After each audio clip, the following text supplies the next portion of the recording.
เมื่อคืนที่ผ่านมาทุกวัดในจังหวัดเชียงใหม่เฮาก็มีการเจริญพระพุทธมนต์ชัยมงคลคาถาถวายพระพรชัยมงคลแด่พระองค์เจ้าพระองค์ผาให้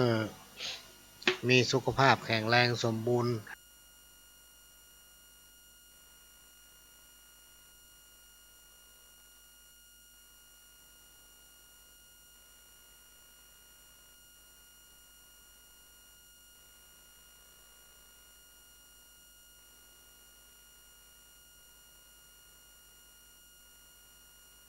หายจากพระประชวรเว้ยได้ร่วมกันปฏิบัติศีลภาวนาฟังเทศน์แล้วก็สวดมนต์ข้ามปีร่วมกิจกรรมในการถวายพระพรชัยมงคลเพื่อถวายพระพรให้พระเจ้าพระองค์พาได้มีสุขภาพพลานามัยแข็งแรงสมบูรณ์โดยมีท่านนายกเทศมนตรีเทศบาลตำบลสันปีเสื้อมาเป็นประธานและก็มีท่านสทชัยพรสิงคราชร่วมมาเป็นเกียรติในงานที่ผ่านมาเมื่อคืนนั้นก็ได้รับการอนุเคราะห์เมตตาจากผู้สื่อข่าวได้มาทำข่าวมาถ่ายภาพก็ได้มีพี่น้องศรัทธาตายกไตรกาจำนวนประมาณร่วมร้อยพี่น้องท่านทุกฟังแล้วก็มีลงทานตลอดทั้งคืนที่วัดหลวงอ้อที่ผ่านมาตะคืนก็ต้องขออนุโมทนาบุญกราบขอบพระคุณท่านที่ร่วมทุกวัดทุกวัดที่ร่วมปฏิบัติในคืนที่ผ่านมาก่อนที่จะนำเอาสาระสปะมาเล่าโอ้สู่กันฟังพี่น้องท่านผู้ฟังก็มีลายอวยพรอำนวยอวยพรขอให้สิ่งศักดิ์สิทธิ์เตปาหักตั้งหลายประทานพรคุ้มครองรักษานะให้กันและกันเป็นจำนวนนักของพระหลวงนี่นักขนาดเพราะมาทุกจังหวัดรวมมาถึงกรุงเทพเครือข่ายศูนย์ประสานงานของรุ่นแม่ของแผ่นดินแห่งชาติก็มีการอวยพรกันสนั่นเลย สนั่นในโทรศัพท์ก่อนที่จะนำเอาสาระสปะมาเล่าอู้สู่กันฟังเนื่องในวาระดิถีเริ่มต้นปีใหม่ไทยมกราหนึ่งมกราพอดีวันนี้ซึ่งมันมาตรงกับวันอาทิตย์พี่น้องท่านผู้ฟังวันอาทิตย์ที่1 มกราพุทธศักราช2566ในนามของผู้ที่มีโอกาสได้มานั่งอู้กับพี่น้องท่านผู้ฟังก็ขออาราธนาคุณแห่งพระศรีรัตนตรัยและก็บุญบารมีของเถระครูบาอาจารย์สิ่งศักดิ์สิทธิ์ที่รักษาอย่างบ้านอย่างเมืองนะสำหรับพี่น้องที่อยู่จังหวัดเชียงใหม่สิ่งศักดิ์สิทธิ์ที่รักษายังพระบรมธาตุเจ้าดอยสุเทพสิ่งศักดิ์สิทธิ์ที่รักษายังเมืองเชียงใหม่รักษายังบ้านยังจองยังวัดยังวาของพี่น้องท่านผู้ฟังเตปาหักต่างหลายรวมไปถึงเทวดาที่รักษาตัวตนของพี่น้องท่านผู้ฟัง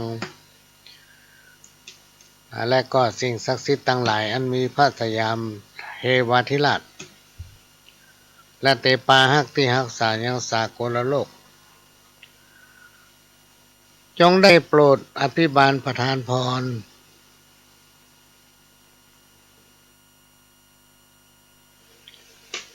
ให้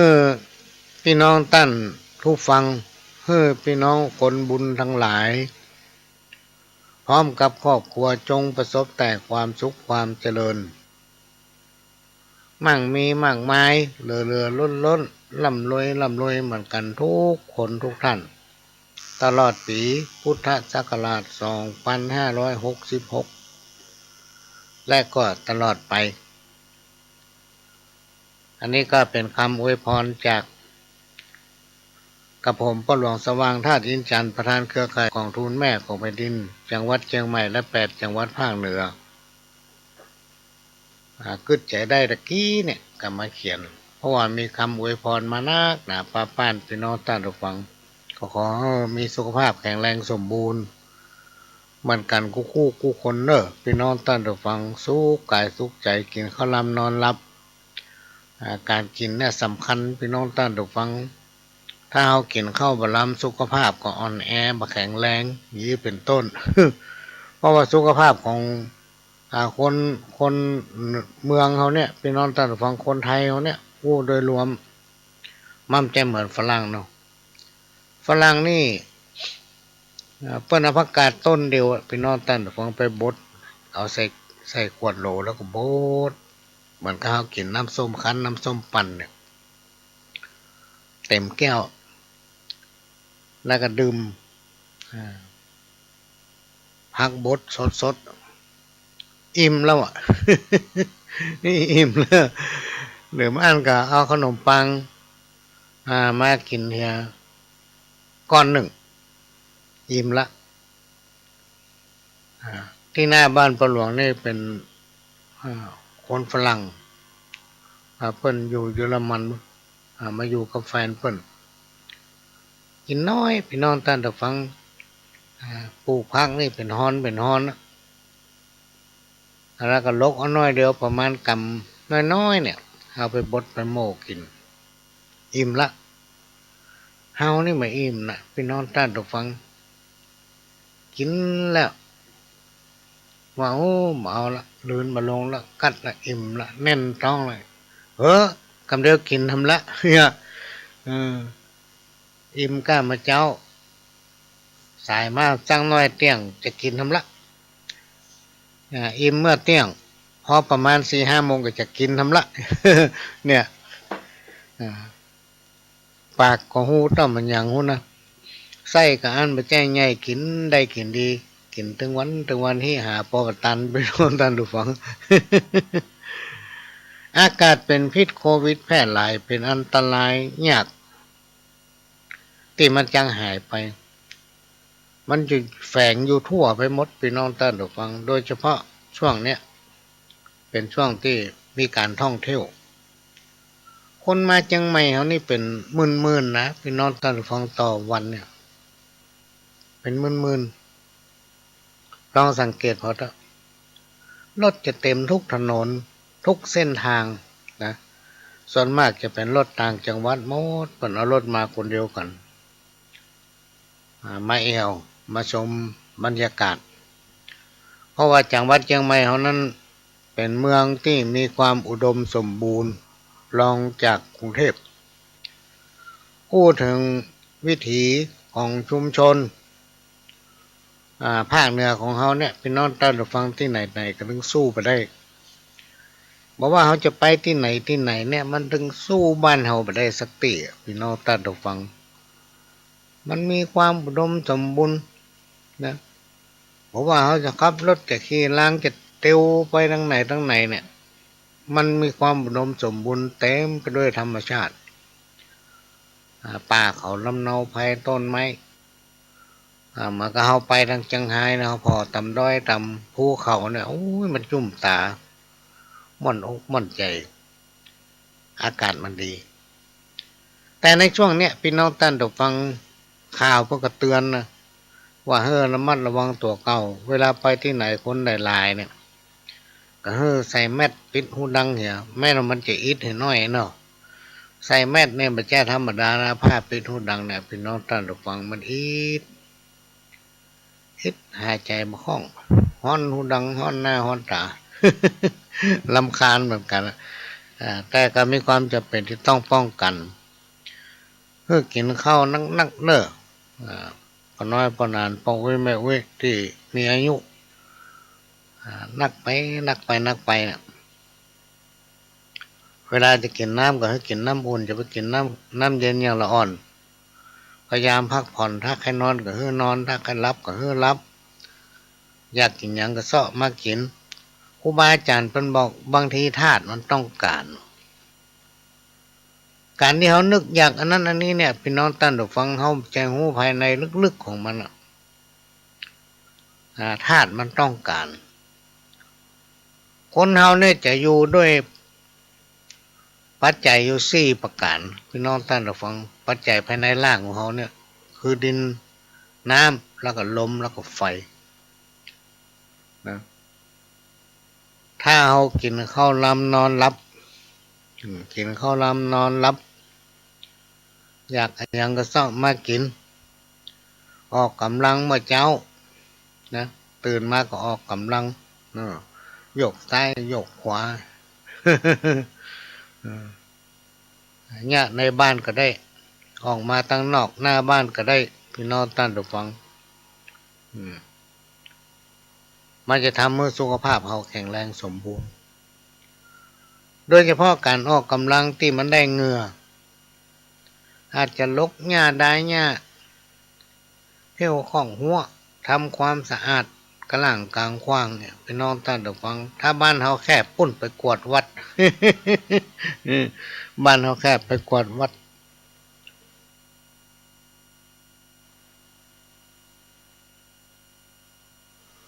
ถ้าเขาอายุนักเนี่ยพี่น้องท่านผู้ฟังเขาจะเป็นหล่นจะไปวิ่งมันก็ละอ่อนเนี่ยมันเป็นไปไม่ได้ละเพราะไขข้อของเขามันก็ไม่ค่อยดีละเขาจะเต้นจะดีดกำได้ละนอกจากไปเตียวเร็วเตียวไวแวดวิหารก็ดีแวดกำแพงวัดบริเวณตำบ้านตำจองก็ดีสักรอบ2 รอบเพื่อเหงื่อมันออกถ้าเหงื่อเขาออกเนี่ยมันขับสารพิษที่อยู่ในร่างกายภัยที่เป็นเบาหวานเป็นความดันเนี่ยจะบอกเพิ่มเป็นยาไม่ใช่ยาผีบอกมันเป็นยาคนบอกนะภัยที่เป็นโรคเบาหวานเป็นความดันอยู่ในหมอมม่นนะเป็นชืดๆเนยเวลาเขานอนก็เป็นเน็ดออกไปตีนไปมือแข้งซึงขาซึงมันจังเป็นตะคิวเป็นเตื้อให้น่ะจะบอกยาเฮ้แล้วถ้าบอกเฮ้ไผ่เนอะลองปฏิบัติพอเอาเขาบกเหือเทือน บกหญ้าพนดินไปต่ำกระล่างกลางคว้าง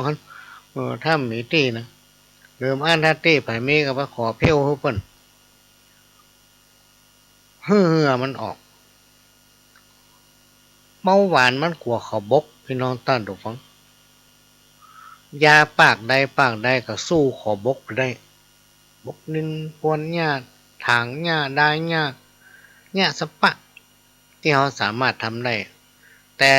ไปหญ้ารอบแรกนี่จะเหนื่อยน้อยเนอะเจ็บหันปวดนี่ต้องไปซ้ำเถอะผู้สูงวัยเนี่ยควรลองพอว่าความดันกับโรคเบาหวานโรคน้ำตาลสูงเนี่ยมันจะสู้กับขอบกได้ก่อน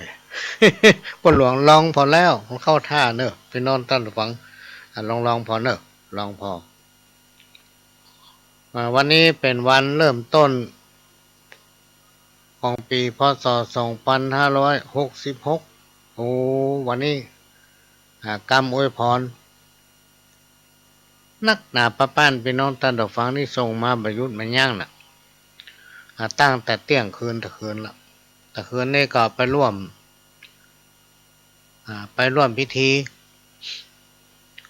อยู่หลายพิธีเนี่ยพิธีแรกก็คือถวายพระพรเพื่อแด่พระองค์เจ้าพระองค์พาเพื่อมีสุขภาพพลามัยแข็งแรงสมบูรณ์หายจากการประจวนแล้วก็มีการสวดมนต์ข้ามปี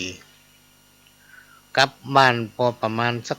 ตี 1ไปจะตี 2ละตะคืนนี่นะพร้อมกับพี่น้องศรัทธาตายกตายจิการทำร้ายผู้หลายท่านหลายคนตอนเจ้านี่ก็มีการทำบุญตักบาตรแถมประหลวงไม่ได้ไปสักกรรมตอนเจ้านี่ตอนนี้ยังง่วงอยู่นะ ง่วงให้หลับนึกว่าจำมาปะพี่น้องตั้นตัวฟังอะไรเนาะจำมาเนอะแต่ว่านี่ก็ได้อู้กับได้นำเรียนต้านผู้อำนวยการสถานีหลวงพ่อพระครูสมุวิศวัตวรกิจโจต้านผู้อำนวยการสถานีวิทยุ FM 104.50 เมกะเฮิรตซ์ของวัดไฟหินซึ่งต้านก็มีตำแหน่งเนื่อก็คือเป็นเจ้าวัดวัดไฟหินแตนหลวงพ่อพระครูปริยัติยานุศาสตร์ซึ่งต้านได้ลาจากตำแหน่งถึงหมดไปแสวงบุญละไปแสวงบุญหันในเฟซบางทีก็มีทั้งภาคอีสานบางทีก็ไปทั้งภาคใต้อันนี้เป็นความสุขในบรรปลายพี่น้องท่านผู้ฟังที่เฮาบ่ยึดติดอย่างที่จริงพ่อหลวงก็เคยคิดนะคิดว่าถ้าเฮาเกษียณตอนเท่าบัดเท่าตอนอายุนักไปเนี่ยบรรปลายชีวิตอาจจะไปจำศีลภาวนาอาจจะไปบวชเป็นหลวงปู่หลวงลุงที่ใดที่หนึ่งนี่เนาะ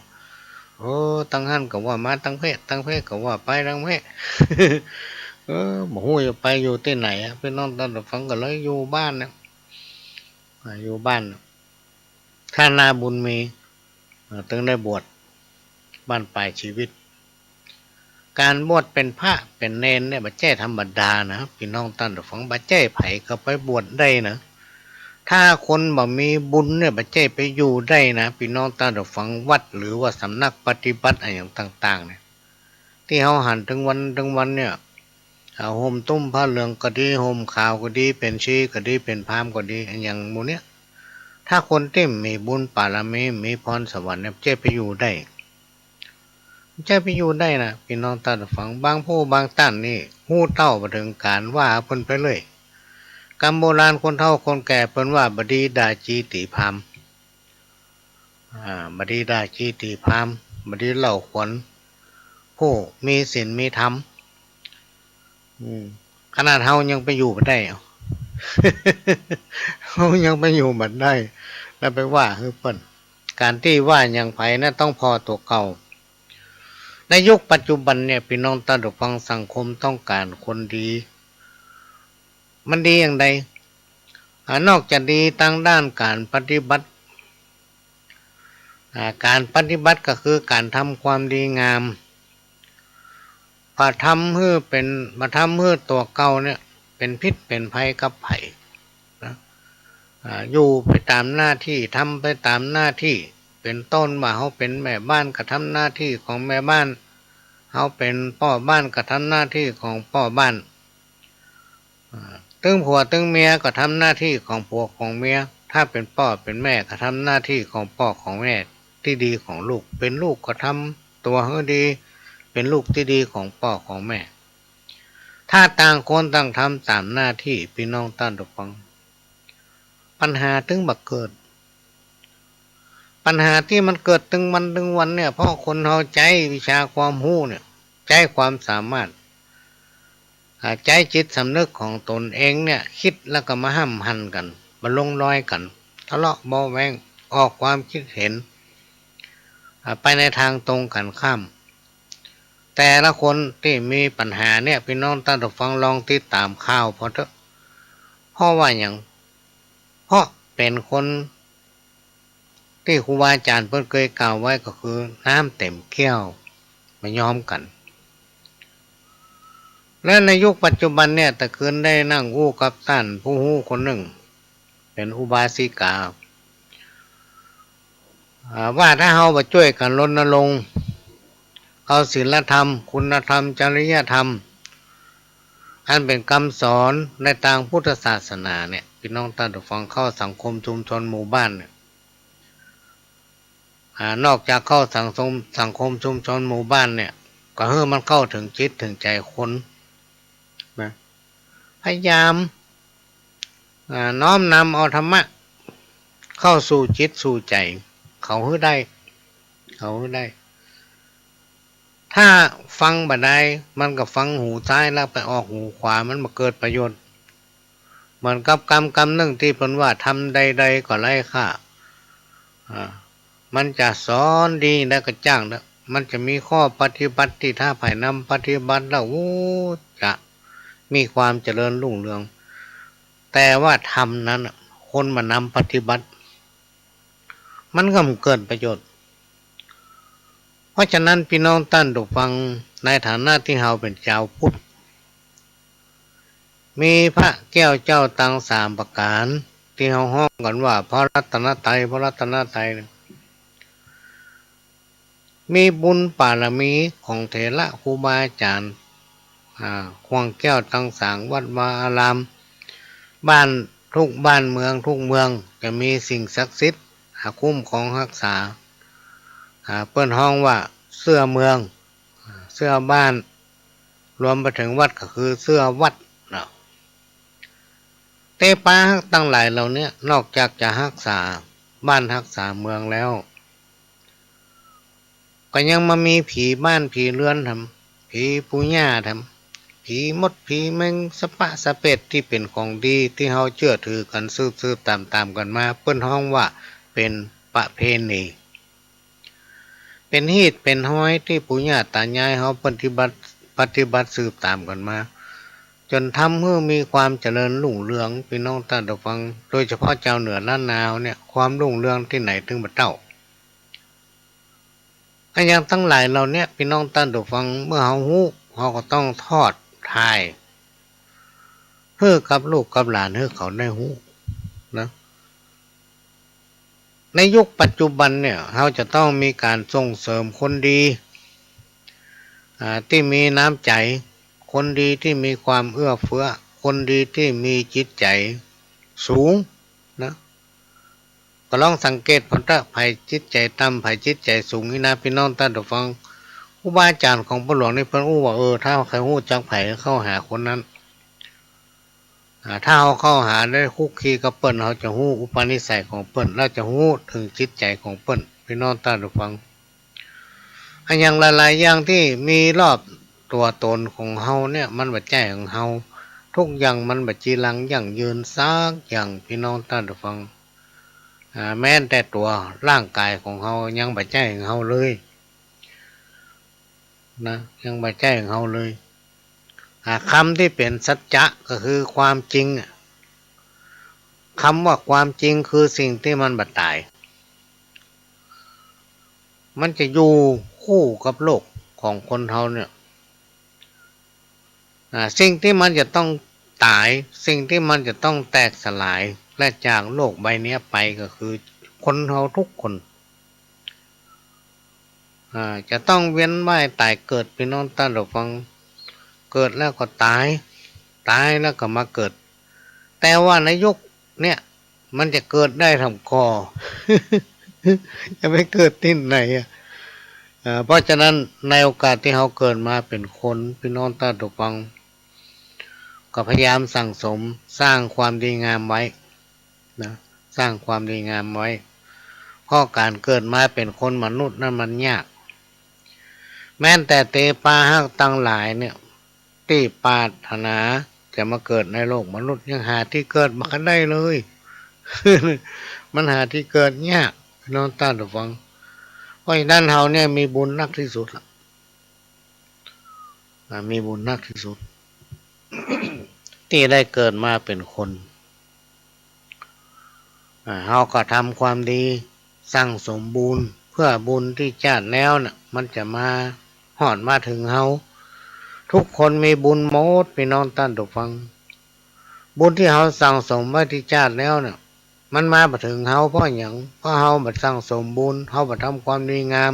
เฮาบ่ได้ทำบุญในชาตินี้ภพนี้บุญเก่าก็เลยมาหาเฮาบ่ได้แต่ว่านี่ประทับใจขนาดพี่น้องท่านผู้ฟังตั้งแต่ตอนเช้ามาถึงตอนค่ำมาถึงตอนกลางคืนมาถึงตอนเช้าวันนี้ก็หันพี่น้องศรัทธาทายกไตรกาตรวจน้ำทำบุญตักบาตร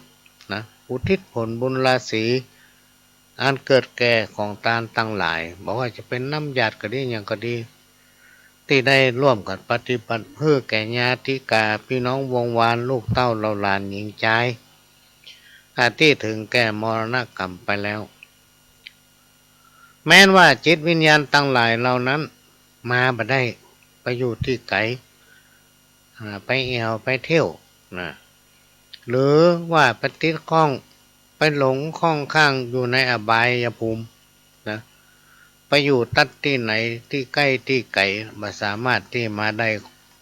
ก็มีการขออัญเชิญหลบพี่น้องท่านทุกฟังเทพปัทไทยมเหสีกาเทวบุตรเทวดาลูกค้าเทวดานะเตบรรดาที่รักษายังโลกมนุษย์ของเขาเนี่ยทุกฝ่ายล่ะทุกตัวดาวรวมไปถึงต้านเต้าพญาอินตาธิราชเต้าพญามหาพรหมตั้ง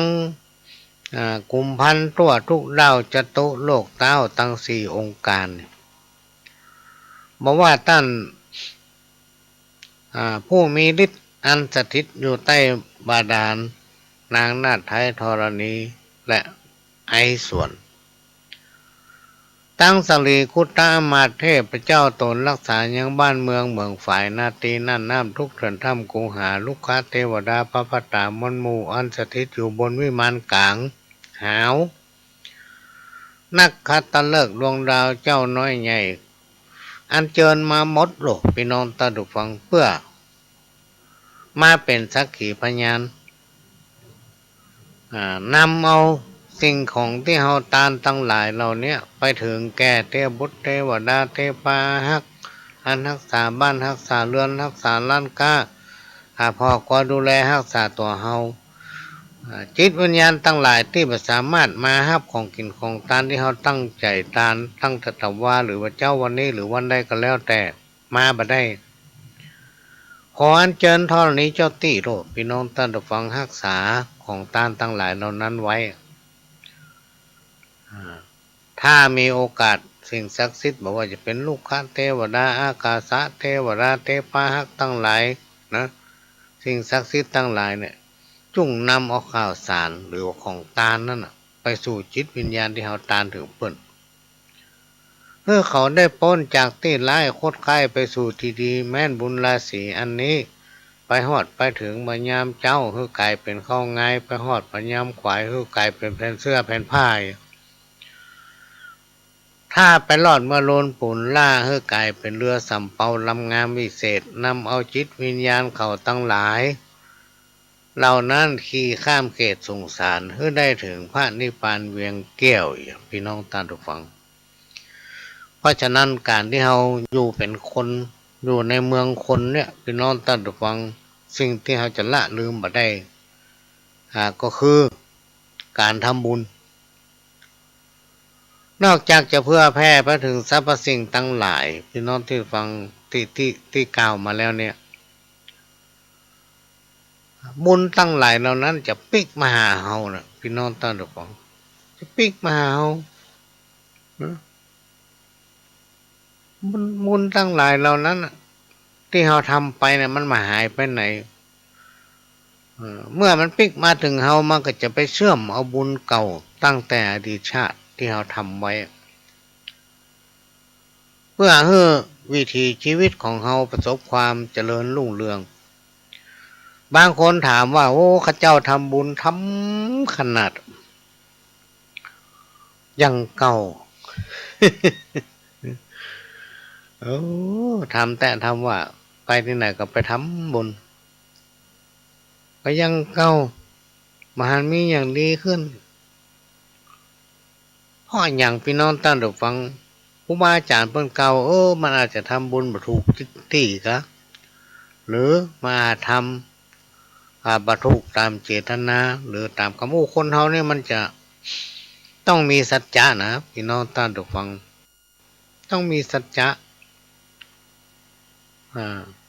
สิ่งไหนที่เขาตั้งใจไว้เนี่ยพี่น้องท่านผู้ฟังก็คือทำแล้วก็ทำด้วยความตั้งใจของตนเอง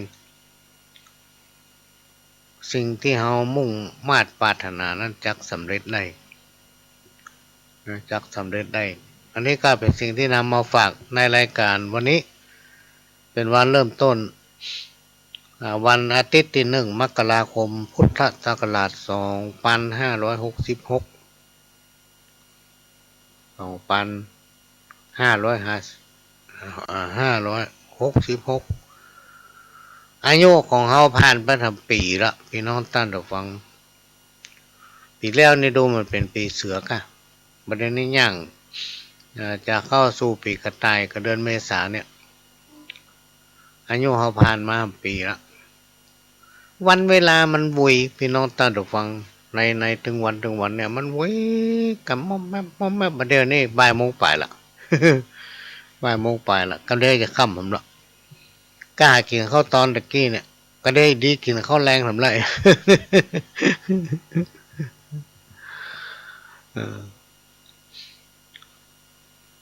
คนเฮาเกิดมาย่อมลาภาคพัดย่อมตายดังอี้คู่คนเกิดเป็นมนุษย์ไผ่บ่ได้ล่องโหนเกิดมาเป็นคนลอกคาบบ่ได้วาจากำสูดสัตว์ที่อยู่ลุ่มใต้จ้างม้างัวควายก่อนแล้วเป็ดไก่หมูหมาจีวาบะแก้วก็อยู่บ่ได้สักอันเมื่อเกิดมาแล้วก็ตายเหมือนกันอายุไผมันสังขารมินสั้นสังขารมินสั้นพี่น้องท่านผู้ฟังอากาศเปลี่ยนเริ่มหนาวมาละ2-3 วันนี้แต่ละคืนนี่มันหนาวเท่าใดเมื่อคืนก่อนนั้นก่อนตะวาเนี่ยฝนตกบ่ฮู้ว่าบ้านไผตกพ้องแต่ทางในเมืองเนี่ยตกน้อยหนึ่งแล้วน้อยหนึ่งมันนักหลังจากนั้นมาตะวันนี่พอหนาวตอนใดพอตอนดึกมาอากาศมันเย็นพี่น้องตอนดึกฟังเย็น อากาศมันจะหนาวนักในปีนี้เราจะหนาวเมินนี่หรอกจะเท็จจริงอย่างใดหมอก็ลองดูลองสังเกตพอเนาะอายุเขาผ่านไปทำปีได้ประสบการณ์มาทำปีจะได้ก็ฝากไว้พี่น้องท่านผู้ฟังในสังคมใดก็ตามเท่าหันเพิ่นทำความดีก็ต้องสนับสนุนเพิ่นนะสนับสนุนเพิ่นเพื่อมีคนดีๆหลายๆคนเกิดขึ้นในสังคมชุมชนประการสำคัญที่สุดเราก็จะต้องทำตามหน้าที่ของไปของมันบ่ได้ก้าวก่ายกันบ่ได้ล่วงละเมิดซึ่งกันและกันไม่ว่าจะเป็นทางด้านความคิดทางด้านวาจาพี่น้องท่านผู้ฟังเมื่อต่างฝ่ายต่างทำตามหน้าที่ของไปของมันเนี่ยสังคมจะอยู่เย็นเป็นสุขการทะเลาะเบาแวงก็จะน้อยลงจักจวนบุกหลานเข้าวัดเข้าวาพ่องพี่น้องท่านผู้ฟังอันนี้เราอ่านเขาถึงบ่ชอบเข้าวัดเข้าวายิ่งไปฟังเทศฟังธรรมเนี่ยเขาถึงบ่ชอบแต่ มันม่วนวะ มันม่วนมันไปนั่งอยู่ในตามที่เพิ่นขายเหล้าขายยาเนี่ยลองสังเกตพอเติมเรื่องเต็มนะค่ากุลานถ้ามาแรงไม่นะ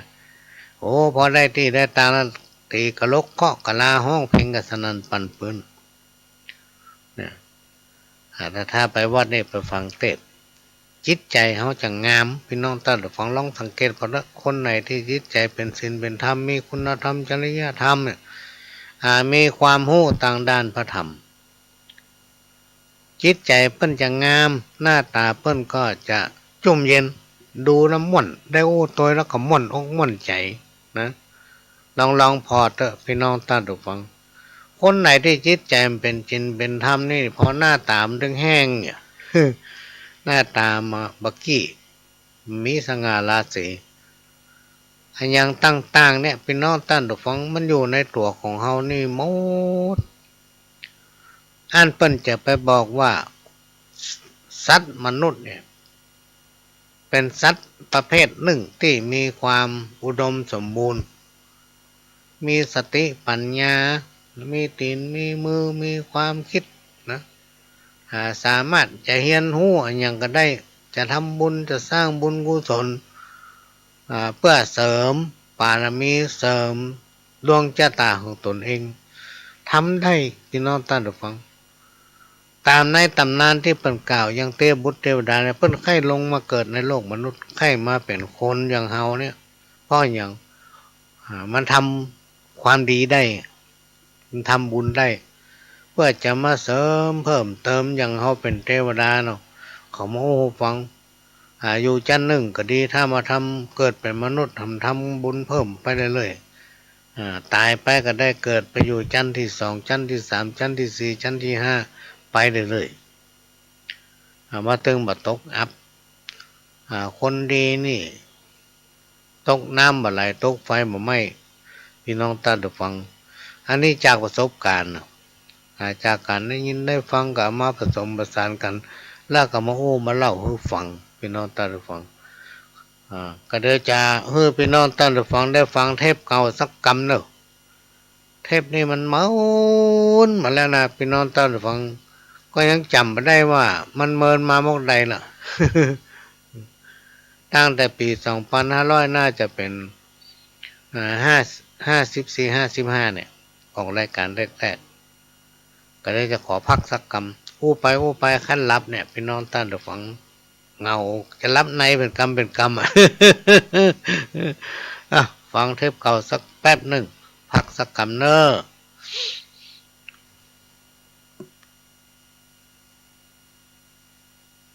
สลับกับเสียงเพลงและก็ข้าวห่ำสารธรรมกรรมเก่าสวัสดีครับพี่น้องทั้งหลายพ่อหลวงสว่างบรรณายมาแถมแล้วเจ้ามาแถมแล้วเจ้ามาอู้มาจาเป็นกู้เป็นกีมพ่ออุ้ยแม่เท่าครูบาอาจารย์เจ้าเถระพระสงฆ์องค์เนนพ่อน้อยพ่อหนานลูกหลานทั้งหลายโต๊ะเหนือออกใต้รายการสารดีมีพร้อมสถานีวิทยุวัดไฟหินเจิญเปิดฟังเติกพี่น้องเสียงดังจ้องผ่าลัดไปดอยห้อมแพะเจียงใหม่ละปูนแป้นน่านโพดฮอดอันลำปางบานานมาแล้วพี่น้องทั้งหลายปู่ป้าลุงยายสาวจีบ้าน้อยเปิดวิทยุฟังเตอเจ้า FM 104.50 บดีละกับ CM 77กำข้าวอันจอยซอมีสาระสัพพะจังเอามาปั่นเล่าสู้กันฟังเป็นสางข้าวซอยบ่ใจแข้งจ่าวาตาอ่อนอ้อยจนฟังก่อยปอดเตอะกำหูบรรนักปัญญาบหลายปอดหลวงบรรนายขโยมทุเจ้าขโยมทุเจ้า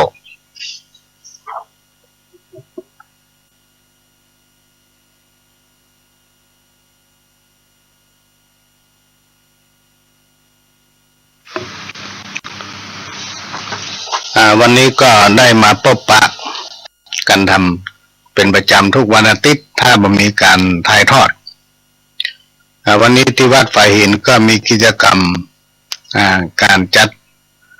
งานวันเด็กคือแกละอ่อนพระนิสิตนักศึกษา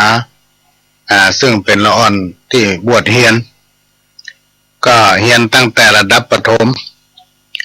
ไปจนถึงม.ต้นม.ปลายด้านปริยธรรมก็โรงเรียนตั้งแต่นักธรรมชั้นตรีโทเอกรวมไปถึงการปฏิบัติศาสนากิจทางพุทธศาสนาการห้ามการเรียนค้นคว้าทางด้านอื่นๆเด็กหรือว่าพระเนนเหล่านี้เมื่อศึกษาจบแล้วพี่น้องท่านผู้ฟังก็จะพลิกไปพัฒนาบ้านตัวเก่าบ้านตนเองก็เป็นการปลูกฝังให้ละอ่อนได้ศึกษาเรียนรู้หาประสบการณ์ชีวิตเพื่อนำไปพัฒนาในพื้นที่ของตัวเก่าบอกว่าจะเป็นพื้นที่บนดอยพื้นที่ตั้งลุ่มตั้งหลังได้ในอนาคตเพราะอนาคตบอกว่าจะพาเน้นน้อยละอ่อนต่างๆหมดเนี่ยพี่น้องท่านผู้ฟังจะเป็นอนาคตของชาติจะเป็นความหวังของหมู่เฮารุ่นเฮาเนี่ย ไปต้องอาศัยละอ่อนก็จะต้องอาศัยครูบาอาจารย์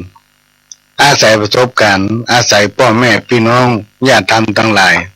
ปฏิบัติตนให้เป็นตัวอย่างเป็นแบบอย่างเพื่อละอ่อนจะได้นำปฏิบัติต่อไปละอ่อนนี่สมองมันดีพี่น้องท่านผู้ฟังละอ่อนสมัยเดียวนะสมองดี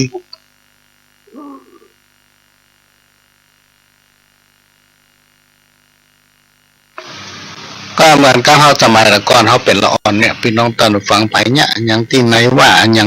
จำหมด อย่างพ่อหลวงเนี่ยแต่พอค้นคว้าสิ่งใหม่ๆนี่ว่ามันถ้าจะยาก มันนึกใจพอนี่การเราอ่านไปเรียนไปท่องไปก็เดี๋ยวรู้อ่ะ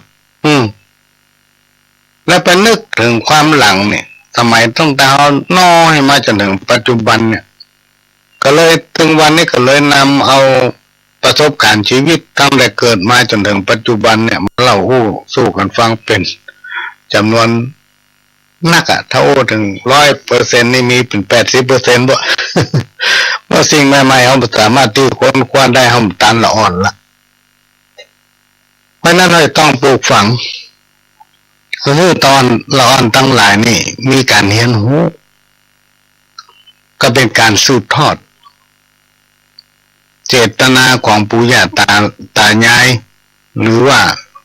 วีรบุรุษ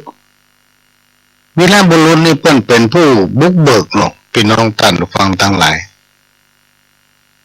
สืบมาถึงปู่ย่าตายายเขาคือบรรพบุรุษได้สืบทอดกันมาอยู่เย็นเป็นสุขได้เพราะอย่างเพราะวีรบุรุษทั้งหลายอย่างประวัติของแผ่นดินไทยเขาเนี่ยมันหายไปเพราะอันหยัง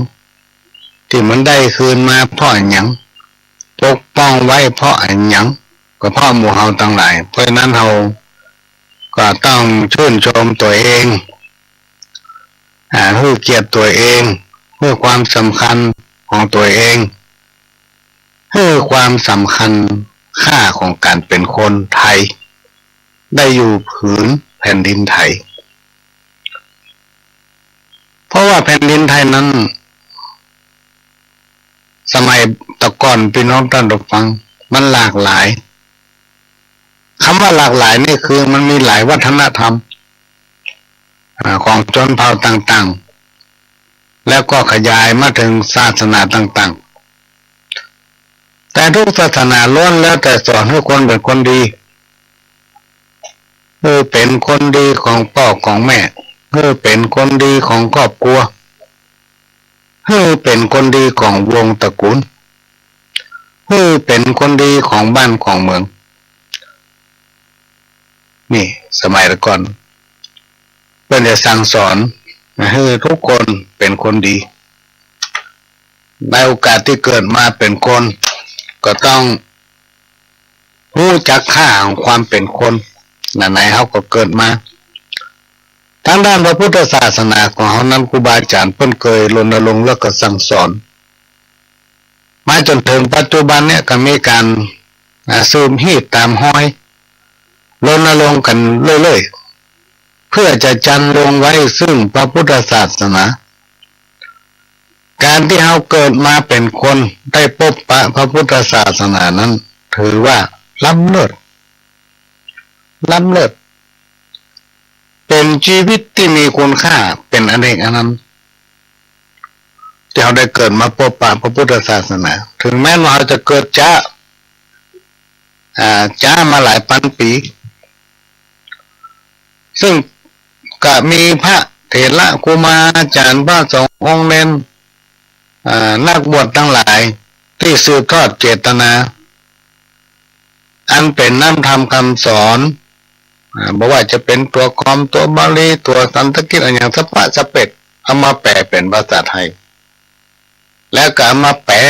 ง่ายๆเพื่อหมู่เฮาได้เรียนรู้อย่างพระไตรปิฎกเนี่ยถ้าคนมหาบดีนี่นะถ้าคนที่เปิ้นบ่มีเวลาบ่มีฐานะอันพอจะกินเปิ้นมีเวลาอ่านพี่น้องท่านผู้ฟังเปิ้นบ่มีเวลาอ่าน ต้องขอสุมาเพราะหนึ่งต้องไปทำมาหากินอันที่สองถ้ามาอยู่บ้านกินข้าวแล้วก็ไม่ใช่มีเวลาว่างหลายๆคนจะเป็นนี้ก็ต้องมานั่งคิดว่าวันพุธจะไปเนี่ยอันยังจะทำอันยังที่มันจะมีสตังค์มาจกมาจ่ายเลี้ยงครอบครัวถ้าเป็นหัวหน้าครอบครัวก็คิดนักหน่อยเป็นแม่บ้านนี่ก็ต้องคิดละวันพุธกูจะตังที่ไหนจะไปกัดมาเจ้าก็จะไปกัดมาแรงกันเพราะ ราะสมัยปัจจุบันกับแต่ก่อนนี่มันจะแตกต่างกันนักพี่น้องท่านผู้ฟังทั้งหลายสมัยก่อนนั้นมีสตางค์20-30นี่อยู่ได้น่ะหลายวันซื้อปลาแห้งมาเหตุตัวซ่อพักตามข้อหัวแกงกันไปมาสมัยนี้มีสตางค์100นี่ไปการพอใจพอใจเนี่ยมันจะแตกต่างกันนักมันก็ไปหลวงเวลาไปหลวงไปหันไปนี่เนี่ยราชการนี่ไปแจกมาโอ้เรื่องบ้านของตัวเองตำบลสามปีเสื้อที่ไปหลวงอยู่เนี่ยก็มีหันหมู่บ้านเดียวที่เปิดรณรงค์กันแล้ววันเนี้ยได้มาหลายปีต้องฮอดถึงวันเนี้ยเมื่อ2-3 วันนี้ได้พบปะพี่น้องบ้านปะกวยใต้นี่พี่น้องท่านฟังผู้สูงอายุตั้งหลายตั้งแต่60ไปเนี่ยแมลงเพื่อนจะปั่นรถถีบร่วมกันเต็มถนนนะถ้าว่าเลี้ยงเดียวนี่ก็คือว่าเป็นกิโลแหละ เป็น50-60คันน่ะเพื่อนจะปั่นรถด้วยกันแมลงถึงวันสัก4 โมงนี่เพื่อนออกละเพื่อนน่ะกว่าจะพลิกไปก็ประมาณสัก1 เป็นอย่างนี้มาโดยตลอดเขาก็มาศึกษาข้อมูลโอบ้านเปิ้นบ่ได้รับจ้างหาเจ้าเกียงค่ำถ้าอย่างบ้านตามตั้งหลายที่หาเจ้าเกียงค่ำจะง่ายงั้นมาได้ตี 5 ตี 4นี่ลุกปั่นรถถีบเลย7 โมงป่ายมันปิ้งมาอาบน้ำก็ทำงานประจำเป็นงานที่บาดใจแห่ง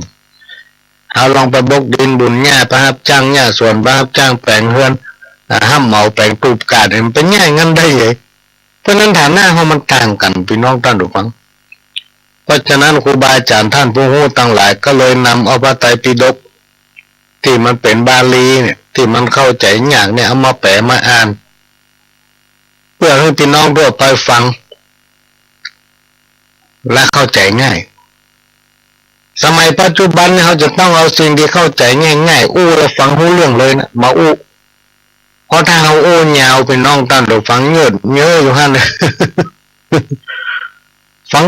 อย่างไรก็ไม่รู้เรื่องสักเตื้อเพราะเวลามันจำกัด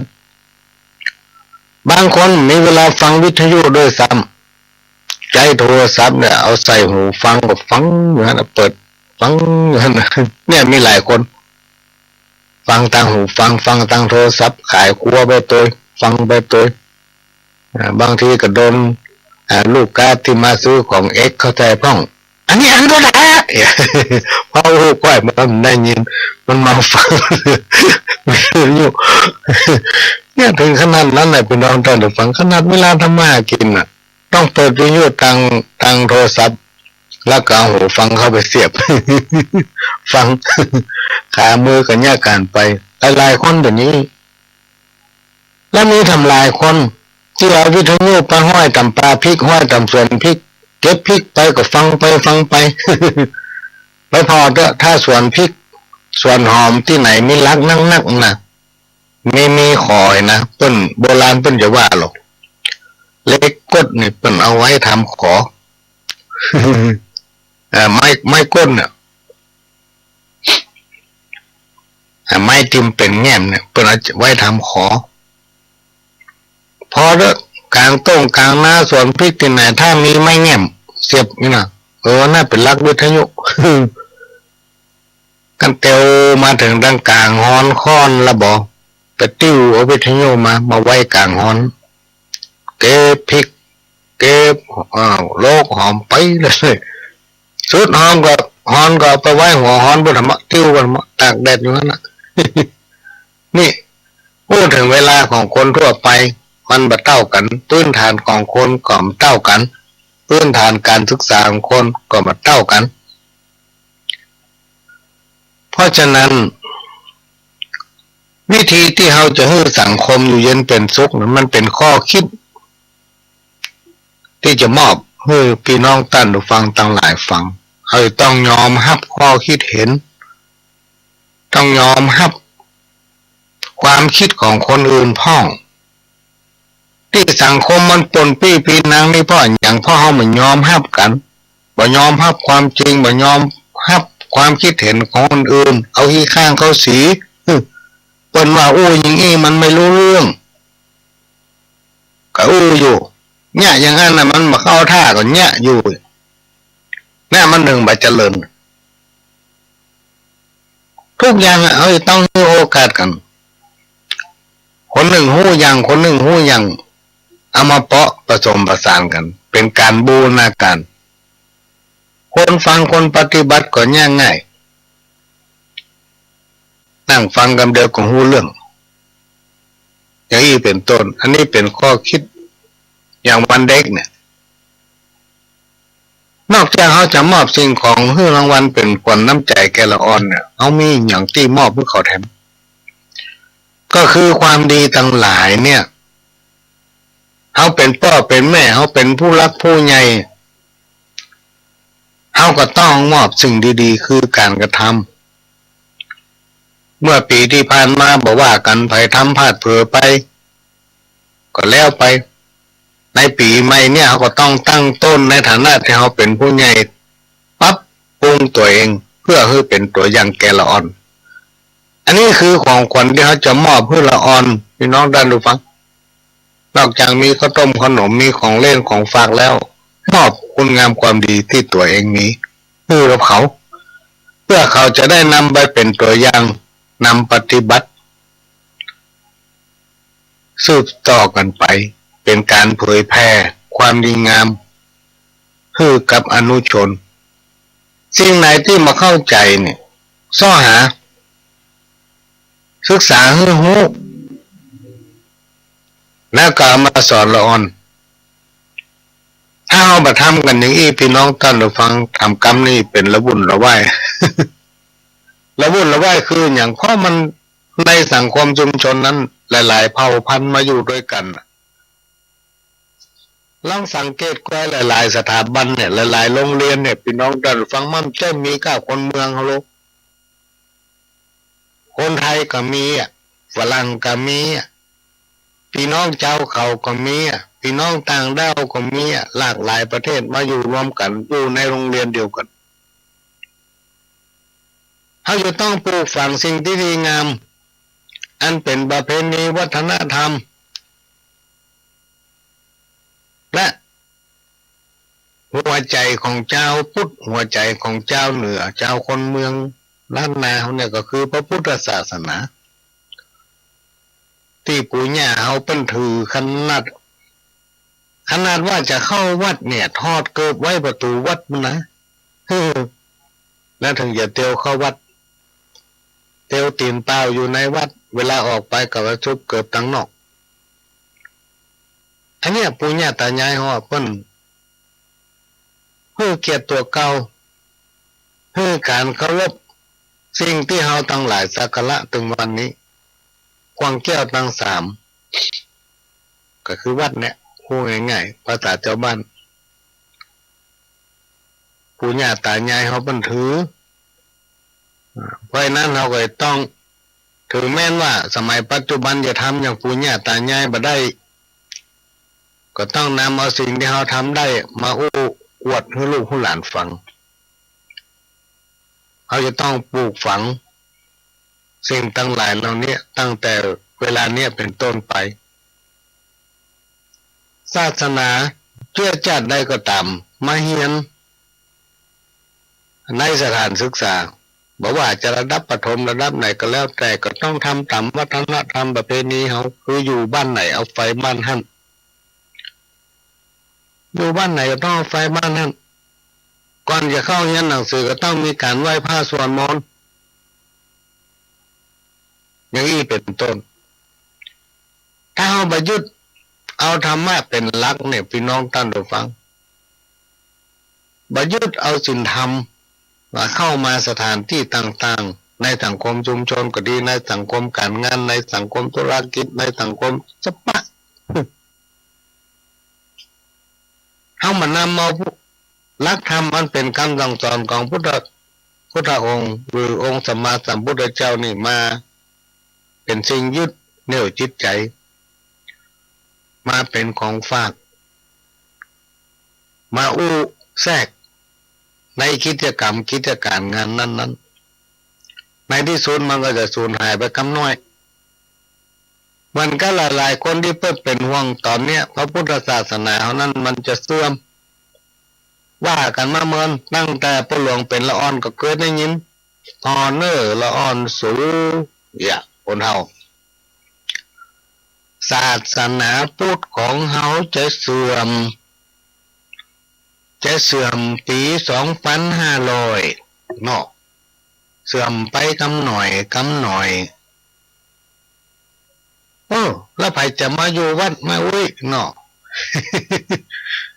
ก็เข้าใจว่ามันเสื่อมไปวัดบลังจะเป็นอันหยังบละก้ามีไผอยู่แล้วก้ามันเสื่อมอันล่ำเรือตำนานมันยังว่าไว้พี่น้องท่านผู้ฟังเคยอ่านแต่จำไม่ได้เคยอ่านจากไม่อุ้ยเพิ่งก็ว่าในที่สุดเนี่ยตุพระที่หันอยู่นุ่งผ้าเหลืองกันเต็มนี่น่ะวันหน้าวันตาจะมีผ้าสบงผืนเดียวหน่อยเดียวเอาไม้ไว้ที่หูนุกหมายถึงว่าถ้าศาสนาเฮาสุดซอยนี่มันจะมีผ้าเหลืองเป็นสัญลักษณ์หมายไว้ตำเนื้อตำตัวน้อยเดียวว่านี่เป็นผ้าวะ นี่สมัยเป็นละอ่อนแล้วนะพี่น้องได้ฟังพระหลวงได้ยินมาเนี่ยได้ยินกับหูตัวเก่ายังนึกถึงวันนี้มันจะเป็นไปได้ก็หาแต่หลายศาสนาเนี่ยเพิ่นมามีวัดอย่างเฮาเพิ่นมีเครื่องหมายของเพิ่นแต่ห้อยขอพระหลวงมากกว่าศาสนาพุทธเขาจะเป็นอย่างเปิ้น มันก็แต่ว่ามันซื้อในหันในไลฟ์หันในเฟซก็ไปตั้งใจพอที่จริงเปิดก็ไปจ้างเล่นก็ไปจ้างแต่ก็มันมีเครื่องอยู่ก็ลองไหลพ่อฝึกไปในตัวหันพ่อใจคนหนึ่งตีนเบื้องหนึ่งแง่มบ้าพระเจ้าหรือบ้าพระพุทธรูปตีนทำเบื้องหนึ่งแง่มจิกบุรีพระพุทธเจ้าป่ะนะว่ามันเป็นคนที่ไหนมันอยู่ที่ไหนมันเนี่ยอย่างอันได้อย่างใดแล้วคนที่หันน่ะมันยังมาทำอย่างใดอย่างนึงก็เลยเขียนไปผู้ที่เคารพเลื่อมใสในพระพุทธศาสนาทั้งหลายยังบอกพิจารณาช่วยกันทำอย่างใดอย่างนึงถ้าเป็นศาสนาอื่นเขาลองไปเหยียบย่ำลองไปเหี้ยสักน้อยเดือดร้อนวุ่นวายไปกันทั่วเลยที่ศาสนาเขาอย่างมาย่ำยีกันเนี่ยได้ว่าจริงอยู่พี่น้องท่านผู้ฟังคนเฮาเนี่ยหลายคนหลายจิตหลายใจพระสงฆ์องค์เนรที่ดีก็มีที่หายก็มีมันก็ฆ่ากันไปเหมือนกับพระบรมราชดำรัสของพระบาทสมเด็จพระเจ้าอยู่หัวเปิ้นดำริว่าคนในสังคมชุมชนที่อยู่ร่วมกันนั้นจะต้องมีถึงคนดีคนบดีอยู่ฆ่ากันไปในแวดวงพระพุทธศาสนายังเดียวกันประพิษที่ว่าอย่างเดียวกันคืออย่างพี่น้องท่านผู้ฟังปัจจุบันนี่มันมีการบวชห่างตะลุร้อนนักที่สุดเลยอย่างตามกรุงเทพเนี่ยเขายังว่าบ้านเขานะ ว่าไปไกลๆตั้งกรุงเทพเนี่ยมีอยู่วัดหนึ่งเวลาเปิ้นบวชกำปันโตนน่ะพี่น้องท่านผู้ฟังบวชพระภาคตะลุร้อนกำพันองค์5,000 องค์กำ10,000 องค์ยังมีเลยที่กรุงเทพนี่วัดไหนบอก แล้วบวชแล้วส่วนใหญ่บวชเพื่อศึกษาส่วนใหญ่บวชเพื่อนายสงสารไปบวชในบ้านปลายชีวิตอุทิศล่างให้พระพุทธศาสนาพอบวชแล้วเปิ้นเสร็จกิจกรรมไปแล้วพ่องก็สึกไปพ่องก็บ่สึกย้ายไปอยู่ตามที่ต่างๆพ่องก็อาสาเป็นพระธุดงค์โดยความหูงูป่านี่ต้องขอสุมาตรบรรนับตู้พระเฮนับผ้าเหลืองบรรนับต่อเฟืองนับเม็ดเข้าที่มันเสื่อมเสือถึงวันเนี่ยเพราะว่าพระพุทธศาสนาเขานั้นมันเป็นพุทธศาสนาที่มีเมตตาเป็นหลักเอาเมตตาเป็นหลักแบบดูเจ้า คำดีนะกะอันใดก็ดีหมดเพิ่นจะยับผมนะหลวงพ่อยับก็ดี โอ้หลวงพ่อได้พูดอย่างพอเสร็จศาสนกิจจากภาคฤดูร้อนก็กระจายกันไปอยู่ทั่วห้องก็อาสาสมัครจัดกันเป็นกลุ่มก้อน10 คนท่อง5 คนท่องเดินทุดวงแสวงบุญไปทั่ว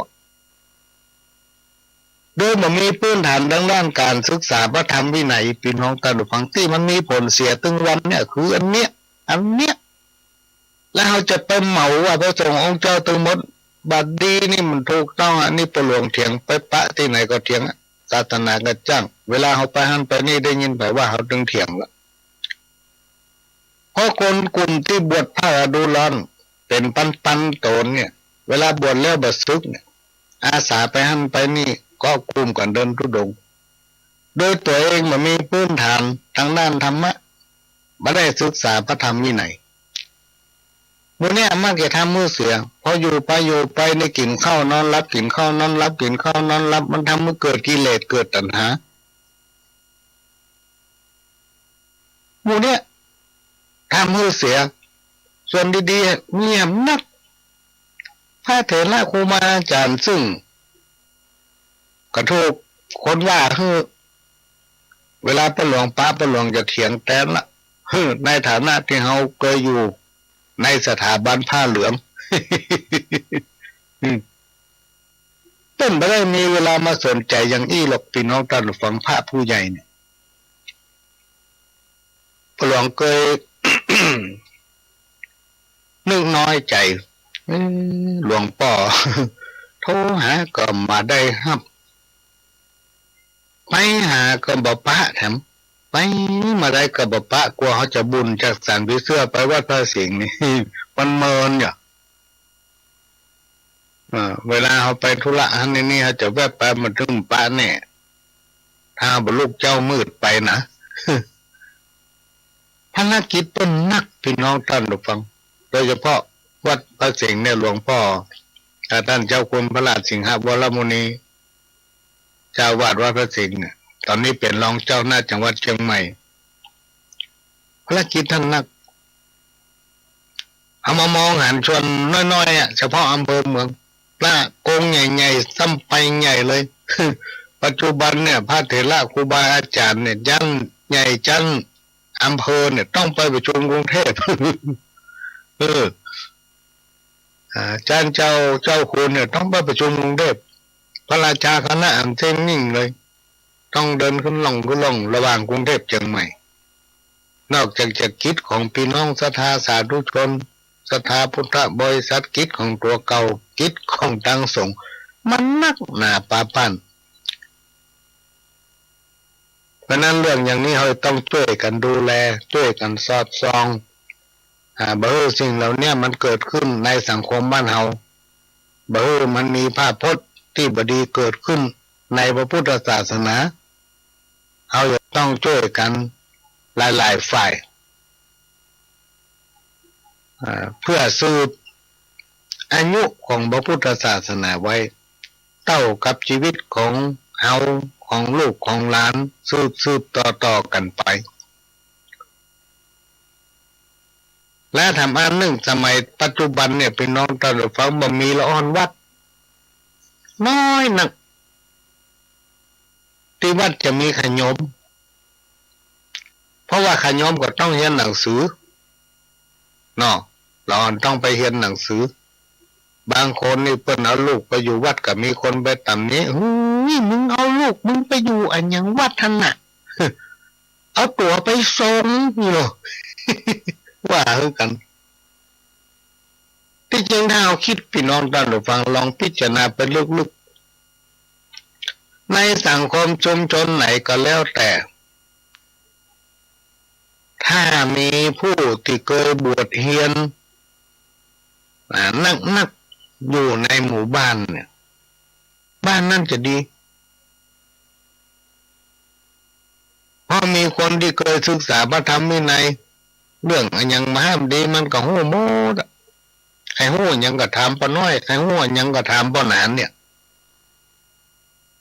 อันน้อยขี้ไก่นานขี้ไก่เนี่ยมันต้องโอ้ถึงมันนะมันก็มีอยู่ ก็คือว่าทำวินัยบ่ถึงจิตถึงใจพลิกออกมาสาวประจำกำแพง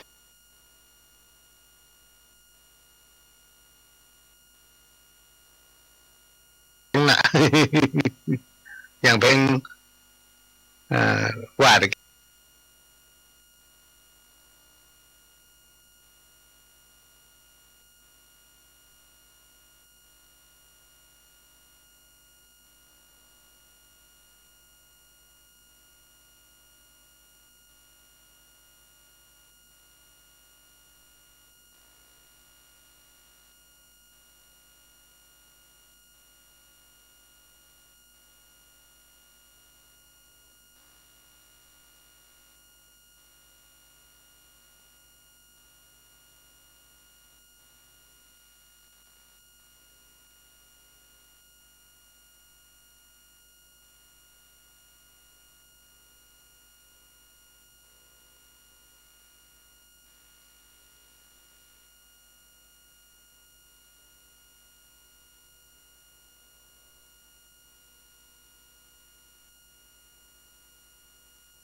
หลวงป้าประหลวงจะเถียงแตนละ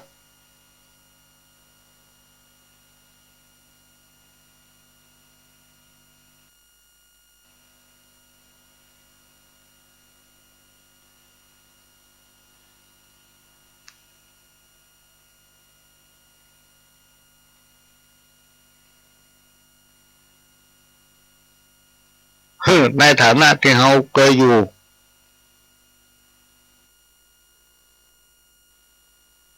ในฐานะที่เขาเคยอยู่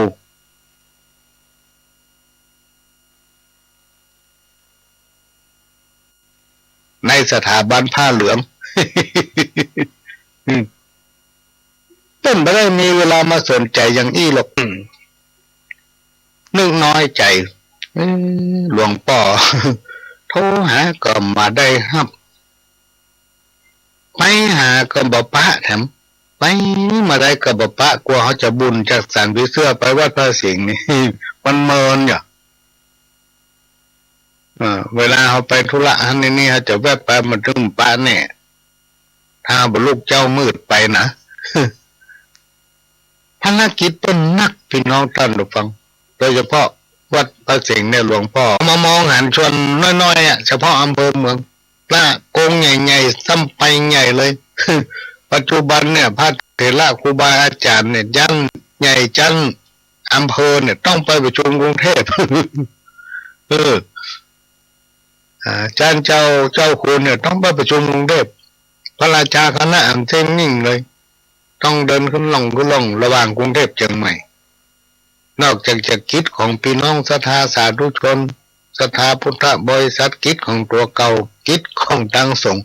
มันนักหนาปาปันเพราะนั้นเรื่องอย่างนี้เราต้องช่วยกันดูแลช่วยกันสอดส่องบ่ฮู้สิ่งเหล่านี้มันเกิดขึ้นในสังคมบ้านเฮาบ่ฮู้มันมีภาพพจน์ที่บดีเกิดขึ้นในพระพุทธศาสนาเราจะต้องช่วยกัน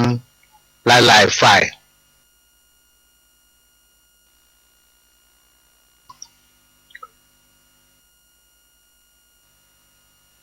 และทำอันหนึ่งสมัยปัจจุบันเนี่ยเป็นน้องตาหรือฟังบ่มีละอ่อนวัดน้อยนักที่วัดจะมีขยมเพราะว่าขยมก็ต้องเรียนหนังสือเนาะเราต้องไปเรียนหนังสือบางคนนี่เปิ้นเอาลูกไปอยู่วัดก็มีคนไปตำนี้มึงเอาลูกมึงไปอยู่อันยังวัดท่านน่ะ เอาตั๋วไปโซ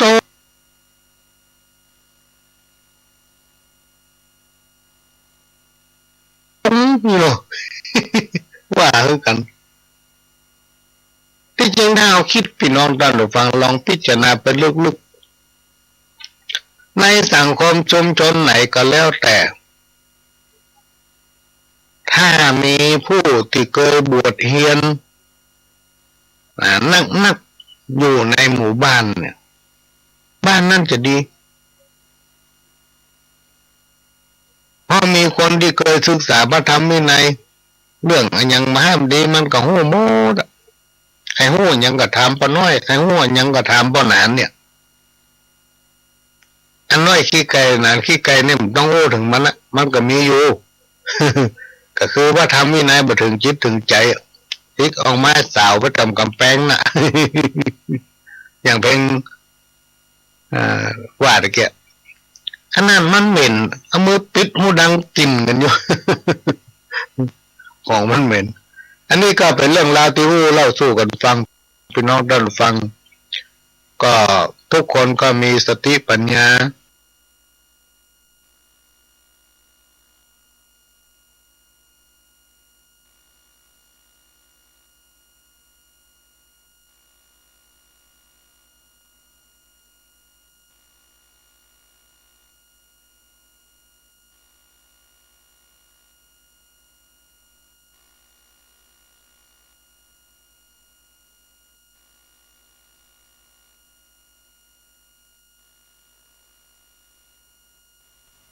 พระพุทธศาสนานั้นเป็นศูนย์กลางเป็นสื่อที่จะนำเอาคำสอนในทางพระพุทธศาสนาให้หมู่เฮาและลูกหลานได้นำปฏิบัติถ้าทุกคนอยู่ในศีลในธรรมแล้วมีความหมั่นขยันบักกั้นตายบ่อดตายพี่น้องท่านผู้ฟังทำไปเถอะถึงแม้ว่ายังมีอยู่คำหนึ่งที่บอกว่าเนี่ยดีสุดแรง เป็นข้าวมาเก่าบ่มีคนถามหาเนี่ยบดีเตือเดียวนะมีคนเอาไปลือจากตัวบ้านจะไปสนใจทำไปตามหน้าที่ของเขามีหน้าที่อันใดก็ทำอันนั้น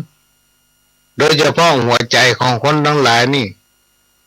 อยู่กับพระพุทธศาสนาก็คือวัดวาศาสนาอารามเนี่ยต้องช่วยกันรักษาดูแลเป็นการเสริมเพิ่มเติมอายุเพื่อพระพุทธศาสนาให้มีความแข็งแรงส่งเสริมเพื่อละอ่อนไปอยู่วัด คือการอนุเคราะห์เขา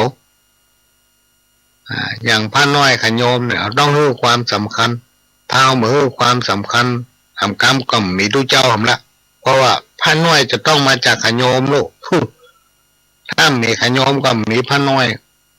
ดูเจ้าก็จะต้องมาจากพระน้อยน่ะถ้ามีพระน้อยละไผมาเป็นตุก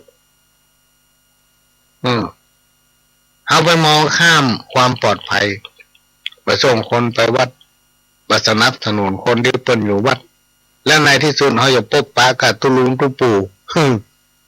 ที่หู้พ่องมาหู้พ่องแล้วก็มาสอนสถาพิษอย่างเงี้ยมันก็เลยจะเป็นปัญหาละที่จริงพระพุทธศาสนามันบ่เสื่อมหลักธรรมขององค์พระสัมมาสัมพุทธเจ้านั้นไม่อยู่เสมอทันยุคทันสมัยอยู่ตลอดเวลาไผ่ทำบดีได้บดีไผ่ทำดีได้ดีเมื่อทำดีไปถึงวันถึงวันแล้วในที่สุดความดีนั้นจะมาตอบเขาจะมาสนองจะมาให้ผลตกน้ำบ่ไหลตกไฟบ่ไหม้มันเป็นน้ำบ่อจืดทรายเปรียบดังกรรมเก่าที่เป็นว่าคนมันขยันเวลาทุกข์จนมีคนสงสารยินดูคนที่ข้างเอวญานนี่ไปที่ไหนไผ่มาสอบหน้าเนี่ยเปรียบเหมือนเนี่ยเพราะนั้นถ้าไผ่มีธรรมะประจำใจอยู่ในกรอบของศีลธรรมซึ่งเป็นบัญญัติไว้เจ้าบ้านสามัญธรรมดาอย่างเขาเนี่ยเพื่อถือศีลห้าข้อเพื่อถือศีลห้าข้อถ้าคนใดอยู่ในกรอบของศีลห้าข้อในพี่น้องท่านผู้ฟังรับรองผิดกฎหมายสักข้อย่าอย่างกระจ่างเด้อคนธรรมดาสามัญชาวบ้านอย่างเขาจะไปเรียนรู้กฎหมายเป็นหมื่นข้อเนี่ยมันยากก้าวหันหนังสือเขาก็